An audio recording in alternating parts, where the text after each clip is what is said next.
Ya está con nosotros Azul Eisenberg. Hola Azul, ¿cómo estás? Hola, ¿cómo están? Ha vuelto, ya ha estado aquí en este programa en otra ocasión por otro tema, porque además tenemos en nuestras manos, ahora sí que nos está ponchando la cámara, estas hermosas postales gráficas de Amor Descartable, primer largometraje de Azul Eisenberg, que va a tener estreno hoy en la función única, como bien dice Rodri, esa manera de sacarle vida a las películas en el cine, de ponerlas solo una vez y no reponerlas luego, no tener ni siquiera esa semana que estamos acostumbrados a ver a los estrenos en el Cine Gomón. Hoy a las 8 de la noche se va a poder ver en el Cine Gomón Amor Descartable, una película en la que es una película hecha con material de archivo, es una película hecha con material de archivo familiar, entre otras cosas. Vamos a empezar a hablar un poco de eso con ella. Me imagino que un día muy tranquilo hoy, ¿no? Estás cero a las corridas, está todo muy tranquilo. Más o menos. No, vengo además de una semana muy tremenda porque ya tuve 4 proyecciones, no de Amor Descartable, sino otras proyecciones. Justo esta semana estamos estrenando Crotos Libres, que es una película de Magali Flax. Hablamos con ella la semana pasada. Claro, de la cual yo soy productora y co-guionista, y bueno, fuimos también a La Plata a ponerle el cuerpo a esas proyecciones, que fue muy gratificante, pero también muy agotador que todo suceda al mismo tiempo. Bien, Azul, además de, como escucharon, además de ser directora, productora, es docente, ella da clases, talleres de cine hace mucho tiempo, es la creadora y protagonista de Ver y Poder, una especie de hogar de pedagogías audiovisuales alternativas, le podemos decir. No, así es como se dice, donde pueden tomar clases de cine documental de distinto. Bueno, es una propuesta realmente integral muy buena. Yo hice hace unos años un taller ahí de cine documental. Y hay algo que, de tu práctica docente hasta esta película y a tu corto anterior, Las Picapedreras, también hay algo que se ve como un área de interés, que es el found footage o el metraje encontrado. Y en tu película hay algo de eso, que se desprende lógicamente de material de archivo familiar, pero también vas buscando otros found footage desde el origen de la historia del cine hasta ahora. ¿Por qué elegís esta manera de hacer una película, que es ir a buscar, si bien en esta película hay algo de material que vos registrás, ¿por qué elegís esta manera, que es ir a buscar algo que ya, unas imágenes que ya están disponibles? Bueno, hay múltiples respuestas a esa pregunta, pero quizás lo primero que puedo decir es que también es lo dado, y es una pregunta por qué hacer frente a lo dado o lo heredado. Después una puede pensar en el reciclaje, en la ecología de las imágenes, en la pregunta de qué sentido tiene seguir produciendo imágenes en lugar de poder hacer algo con las ya existentes, que igual sigue siendo reproducir imágenes, tampoco es una ecología pura. Pero en líneas generales viene eso desde un lugar afectivo, ¿no? Desde un lugar de vivir rodeada de esas cintas de VHS-C que filmó mi padre en los años 90, y de empezar a verlas a la luz de un proyecto que ya se llamaba Amor Descartable, que ya tenía la intención de ser una película, un largometraje, pero que originalmente estaba mucho más motivado por la idea de filmar a mi madre. Y a lo largo de los primeros años de trabajo, que más o menos empezó en 2015 esto, yo hacía el intento por pensar cuáles eran las continuidades y las discontinuidades de eso que yo iba generando como material, filmando a mi madre, o más bien filmando nuestra relación, y aquello que aparecía en esas películas familiares desde la óptica de mi padre, en un momento en el cual ellos estaban juntos, ¿no? Como esa tríada familiar que formamos durante los 90, donde mi padre empieza a filmar en el 92, mi nacimiento es en el 93, y él deja de filmar en 2002.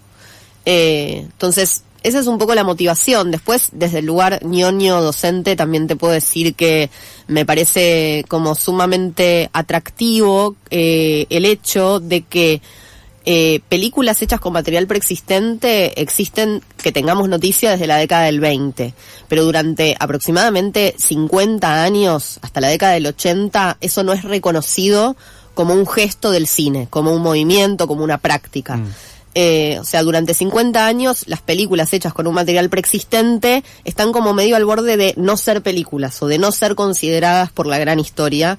Y a lo largo de, mientras hacía la película, mientras pensaba en esto, mientras investigaba de manera independiente y lo trabajaba en mis talleres y veía qué le pasaba a otras personas trabajando con esto, empiezo como a elaborar algunas hipótesis de por qué eso fue así y de que ahí también está su belleza, ¿no? En ser una especie de cine menor y defender eso. Uh-huh. Un poco por ahí. Hay algo que aparece en primer plano, bueno, y a partir de lo que decís, y vos lo decís un poco más hacia el final de la película, esto de, incluso debes tener cantidad de horas de imágenes de tu madre, que, bueno, estarán para algún proyecto posterior, ya no, tal vez nos podrás contar eso después. Pero hay algo que se va filtrando por las imágenes y vos de a poco lo vas reponiendo desde la mirada de la familia burguesa, desde una mirada de clase, que es un registro es un poco un registro de los 90, ¿no? De una familia, de una extracción social, de una clase, de una época específica. Y hay material que es interesante verlo como para quien no, para quienes no son esas imágenes, ¿no? Quien no vivió ese tipo de vida. Uh-huh. Si bien vos decís que había algo más en relación a algo con tu madre y la mirada de tu padre en esas imágenes, aparece eso otro también. ¿Fue algo que vos querías decir sobre eso? ¿Fue algo que fue apareciendo por medio lateralmente? ¿Cómo fue tu diálogo con eso? Fue apareciendo. Digo, por un lado, no estaba como motivación principal. Quizás muy en los orígenes había una pregunta que tenía más que ver, y también tamizada por todo el movimiento feminista de los últimos años, ¿no? Transfeminista, que quizás estaba pensando más como en la figura de las mujeres y cómo a través de la cámara doméstica se gesta cierta obediencia de las imágenes o se producen esos cuerpos, ¿no? O sea, la cámara no como un objeto que simplemente registra lo real, sino que está todo el tiempo produciendo lo real. Pero a lo largo de los años, sí empecé a sentir o empecé a, digamos, había como una mirada que yo fui construyendo, que tiene que ver con el activismo, con la militancia, con un pensamiento crítico respecto de la clase, que siempre estuvo ahí. Pero no fue hasta los últimos años del proceso de montaje en donde eso se empezó a imponer con más fuerza, a partir de entender, estas son las imágenes de una clase media enriquecida en los años 90, que decide darle la espalda a la realidad social, que tiene la pretensión de que lo que sucede fuera del hogar burgués no los toca, no es algo que ven, no es algo que está ahí. Y a partir de eso empezar a pensar que esas imágenes, además de ser las imágenes de mi familia, los videos familiares, son también parte de una memoria más amplia, ¿no? Y una memoria o un sector de la memoria del neoliberalismo o del menemismo como extremadamente problemática, ¿no? Azul, yo la vi hoy la película, o sea, la tengo como muy todavía trabajando en la cabeza. En algunos momentos de la película pensaba mucho en el libro Los que ganaron Desvampa, que habla sobre la vida en los countries. Pero también, digo, hay algo ahí casi al final que vos encontrás que es muy interesante, que es el registro de otra época, que son tus abuelos, ¿no? Ahí construyendo una casa, como un reverso de tu familia antes, donde se muestra el afuera, donde hay una suerte de conjunción, por decirlo de algún modo, de clase. ¿Por qué decidiste incluir eso? ¿Eso lo encontraste de entrada, lo encontraste después? Ese material que llamamos El Campito, porque así está nomenclado, porque así se llamaba el lugar, el terreno que ellos habían comprado en provincia de Buenos Aires para construirse una casa, yo siempre lo tuve en mente porque de los materiales que había filmado mi abuelo, era un material que la familia se había ocupado de digitalizar de una manera muy precaria en DVD y que lo habíamos visto. O sea, yo ya más adolescente lo había visto ese material y tenía el recuerdo de que era como...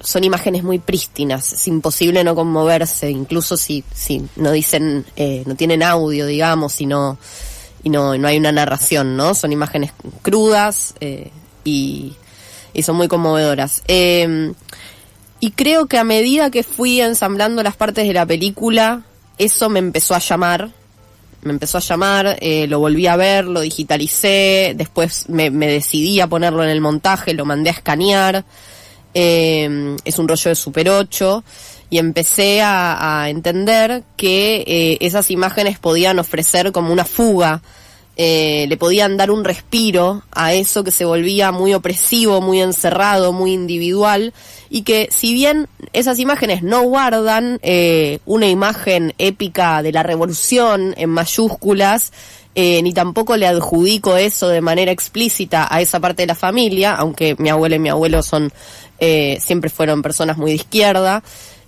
pero sí había algo para tirar del hilo que tenía más que ver con una vida comunitaria, ¿no? Como con una visión más molecular de la emancipación, finalmente.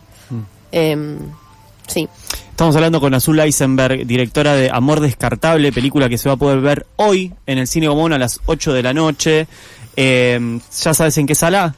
En la sala 1, que es muy grande, así que necesitamos llenarla. Bien, entonces aprovechen, no se van a quedar afuera, vamos a llenar la sala 1, la sala Leonardo Fabio del Cine Gomón. ¿Cómo fue...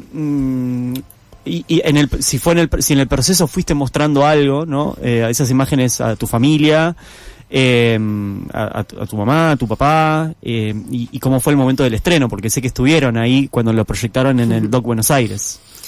Me encanta que todo el mundo quiere saber esos chismes. No, porque me imagino que además, más allá de quizás lo que es el estreno, es como vos estás haciendo una reflexión sobre tu identidad, pero exponés de alguna manera una fragmento de la vida familiar y de tus padres y de las cosas que pasan y cosas que cuentan cuando toma la palabra tu madre también.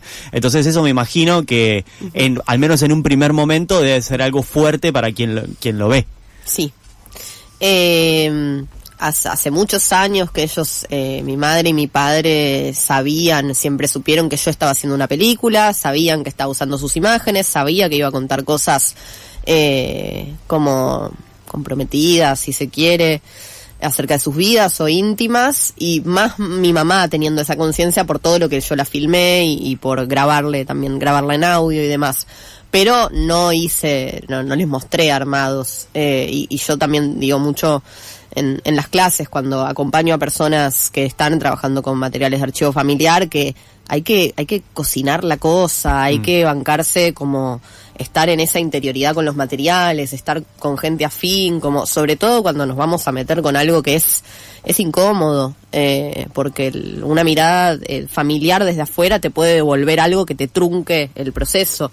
Pero sí fue un desafío el momento de mostrárselas, sí fue una decisión mostrarle la película a mi madre con el montaje cerrado, sin la postproducción hecha, para tener su aprobación, para que no haya nada que no le moleste. Y para mi gran sorpresa, después de que yo ventilo un montón de cosas tremendas sobre su vida, lo único que le molestó fue que en un plano salía sin maquillaje y dijo, por favor, sacame porque me veo espantosa.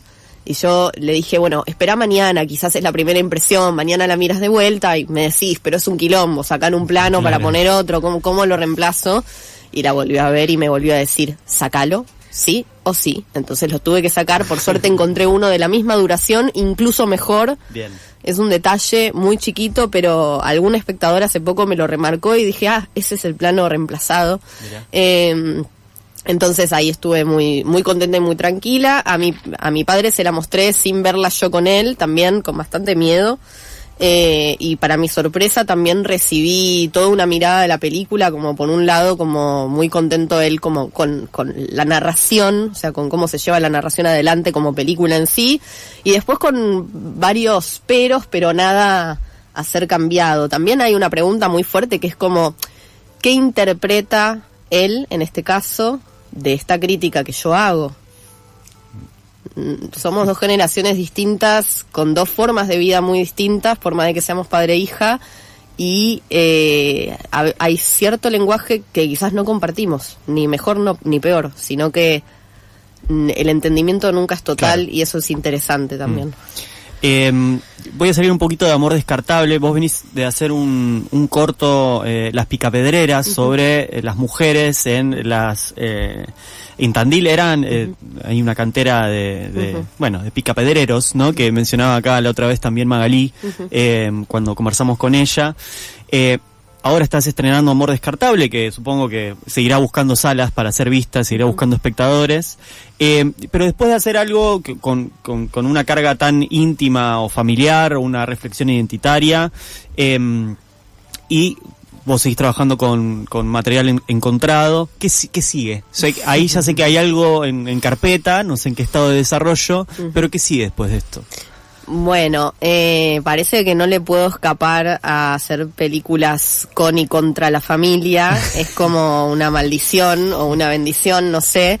Y hay algo que se abre en Amor Descartable, que tiene que ver con un abuelo, con el padre de mi madre, y una cierta relación directa e indirecta con la dictadura, del lado del poder precisamente, que a mí hace muchos años me interesa explorar, y que nace de ahí, o sea, nace de lo charlado con mi madre durante las charlas grabadas en Amor Descartable, y ahí algo empezó a latir de yo darme cuenta de, esta puerta que se abre acá es inconmensurable, no entra en esta película, es para otra cosa.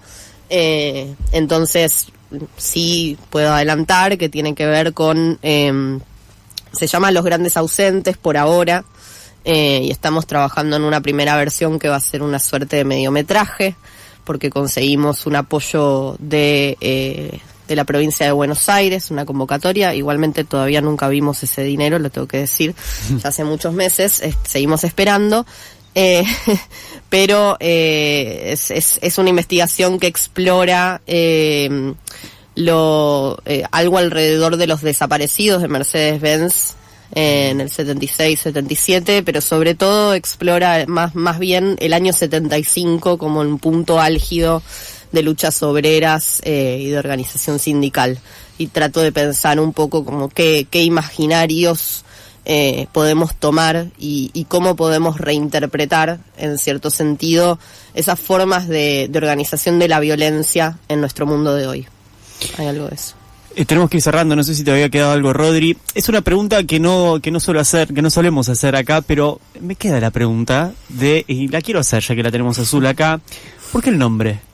Me encanta. Amor Descartable, el título estuvo ahí siempre, desde lo primero que filmé, porque viene de, si bien es el tema de Virus, que seguramente todos conocen, es una canción que mi padre le cantaba a mi madre. Mi madre sabe muy pocas canciones porque es hipoacústica, eso significa que solo puede leer las letras o leer los labios. Entonces hay contadas canciones que ella se sabe de memoria y que espontáneamente canta. Y una era Amor Descartable, que incluso como en un momento de despecho, de haberse separado de mi padre y demás, la cantaba contenta y además con un tono disonante. Entonces para mí esa canción cantada por ella ya contenía todo el germen de la película, contenía las contradicciones de la familia y también de lo que creo que la película finalmente hace, que es hacer convivir una suerte de crítica irreconciliable y de ruptura a muchos niveles con una reivindicación amorosa, por así decirlo. Sí. Bien, Azul Eisenberg, directora de Amor Descartable, película que van a poder ver hoy, sábado 11 de octubre, función única en el Cine Gamón a las 8 de la noche. ojalá pueda haber una segunda función única. Si no, la seguiremos en las salas que esté, iremos avisando. Estén atentos, estén atentas. Sí. Pueden seguir a La Espigadora Cine en Instagram para enterarse de futuras funciones. La Espigadora Cine, síganla por ahí. Gracias, Azul, por haber venido. Gracias a ustedes, siempre.